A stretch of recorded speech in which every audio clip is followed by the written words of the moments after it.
Las emociones están de moda, o más bien la inteligencia emocional, que dicen que es la nueva forma de ser inteligentes. No importa tanto un cociente intelectual relativo a la capacidad de abstracción o al dominio de, vaya usted a saber qué cosas, la matemática, la historia, cuanto la capacidad de relacionarse con los otros, de emitir afecto y de recibirlo, de gestionar las relaciones sociales. Esto, que en nuestro programa ha dado lugar incluso a un espacio propio los lunes con los doctores Gaona y Martínez de inteligencia emocional, es la sustancia de un libro absolutamente práctico que les va a encantar a quienes se pregunten por el amor, por la ira, por los celos, por la envidia, por la alegría, por el miedo, y cuya autora es compañera nuestra. Es María José Bosch, directora y presentadora del programa La Luna en las madrugadas de los sábados y los domingos, y con una larga trayectoria de programas justamente de contenido psicológico y personal, de intensa relación con los oyentes. María José Bosch, buenas tardes. Muy buenas tardes, Cristina, y muchísimas gracias por tu presentación. Bueno, qué gracias. Cosas, porque yo me encontré hará 2 meses en los pasillos de la COPE con María José y me dijo, es que me tienes que ayudar, tienes que hablar de un libro. Digo, bueno, verás tú. Y me dice, sí, un ensayo sobre las emociones. Digo, madre mía, qué cosa más interesante. Y la semana pasada, ya de camino a esta pasada, hemos estado en León. Efectivamente, me acompañó el libro de María José Bosch, La danza de las emociones, de la editorial EDAF, con un sumario muy contundente. Vives como sientes. ¿Tan importantes son las emociones en la vida, María José? Pues la verdad es que a mí me parece que sí, Cristina. Quizá las emociones encierran la esencia del ser humano. Lo que pasa es que quizá el problema sea que nos perdemos mucho en su manejo, ¿no? Pero finalmente yo creo que un buen dominio de las emociones es algo tan importante como tener una vida moderadamente feliz o tener una vida plenamente desgraciada, ¿no? Y es curioso porque mucha gente ni siquiera sabe que está al albur de sus propios instintos emocionales. Quiero decir, vive la envidia y piensa que es una sana admiración. Vive una pasión, digamos, emocional relativa a la carnalidad o al amor y piensa que está realmente enamorado de alguien. Ajá.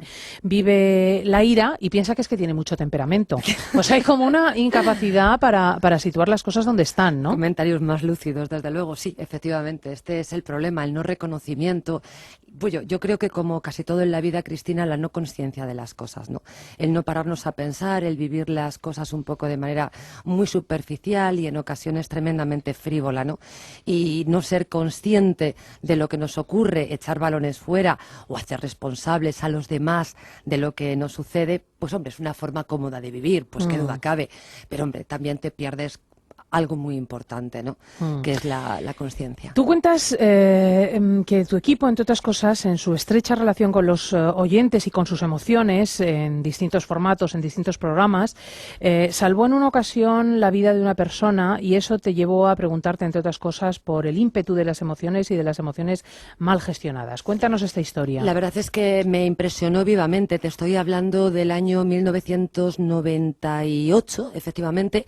Realizábamos el programa La Noche en Barcelona, que fue un programa un éxito extraordinario radiofónico. La verdad es que estuvo muy bien, sí, efectivamente, pero sobre todo representó para mí una experiencia humana y profesional increíble. El momento en el que esta cadena me da esa oportunidad, yo he de confesarte que yo no sabía muy bien lo que se me venía encima, ¿no? Porque estaba acostumbrada a preguntar, a preparar debates, a moderar entrevistas, en fin, lo habitual. Y de pronto te enfrentas a un piloto en rojo y a un micrófono en el que estás tú sola y están los oyentes y pasan cosas tremendas, como por ejemplo que una muchacha tenía 34 años, se llamaba Elena, llama al programa y empieza a contarme que el amor de su vida acaba de abandonarla en el portal ese mismo día, y me empieza a decir que la vida no tiene sentido. Aquella muchacha se notaba que no tenía fuerza para esperar el suspiro que quedaba solamente para que amaneciera, y de pronto empieza a decirme que se va a quitar la vida. Sí que es verdad, y quien escuchó ese programa pues quizá lo recuerde, que era muy habitual que los oyentes te amenazaran con quitarse la vida, ¿no? Por Dios. Sí, era así. Bueno, una vez abrieron las espitas del gas, tuvimos que mandar a los bomberos, tremendo. Pero esta muchacha empezó a hablarme y yo pues como podía, pues intentaba decirle que la vida es muy hermosa, por Dios, y que al día siguiente todo lo vería mejor. Pero de pronto escuchamos un sonido, ¿no? Y es el sonido de alguien que se va al suelo. Yo no sabía muy bien cómo continué hablando. Yo decía, Elena, Elena. Inmediatamente hice un gesto, pedí una siguiente llamada y el equipo se puso en contacto con la policía. Nosotros teníamos el teléfono de esta muchacha e inmediatamente enviaron una ambulancia a su casa. Recogieron a esta muchacha, la ingresaron en la UBI. ¿Y cuál fue la sorpresa? No solamente del equipo, sino de la dirección de la cadena COPE en aquel momento, cuando lo que nos dicen los médicos es que aquella muchacha, si no llega a llamar a la radio aquella noche, hubiera muerto porque vivía sola. Y el caso es que o no tenía a nadie a quien llamar para contar esa peripecia personal que estaba teniendo lugar en su vida, o le pareció que no eran horas de llamar a un amigo, pero... Bueno, pero ahí tenía María José Bosch, y a veces la radio efectivamente es una compañía, fíjense hasta qué punto eficaz puede llegar a salvar una vida, como fue en este caso. Hombre, ya vale la pena un programa solo por eso, ¿verdad, solamente Cristina? por eso, efectivamente. ¿Tú crees que estamos carentes de educación emocional? Yo creo, absolutamente. Yo pienso que nuestros padres, nuestro entorno familiar, se han ocupado fundamentalmente de que tuviéramos una buena formación académica, pero sin embargo han descuidado la educación emocional y la han descuidado exclusivamente porque es muy probable que ellos tampoco dispusieran de ella. Entonces es una pequeña cadena y, como tú muy bien decías al inicio de esta charla, Cristina, el tener un coeficiente intelectual alto, que es lo que ha primado siempre, no nos asegura en modo alguno ser seres humanos más felices, que a mí me parece que es el auténtico y verdadero objetivo de todos los seres humanos que hemos nacido, ¿no? Que esa obligación que tenemos de ser felices, ¿no? Y sin embargo, pues ni en nuestro entorno familiar, ni en la escuela, difícilmente, por mucho amor que nos hayan tenido nuestros padres, que es incuestionable, pues la gran mayoría de nosotros no hemos podido disponer, pues a lo mejor de unos padres que en el momento en el que estábamos viviendo nuestras emociones de pequeño, pues nos sentaran en su regazo y nos explicaran el por qué estábamos sintiendo esto o cuál era la respuesta emocional más adecuada, ¿no?, para integrar esa emoción, para empatizar con el otro.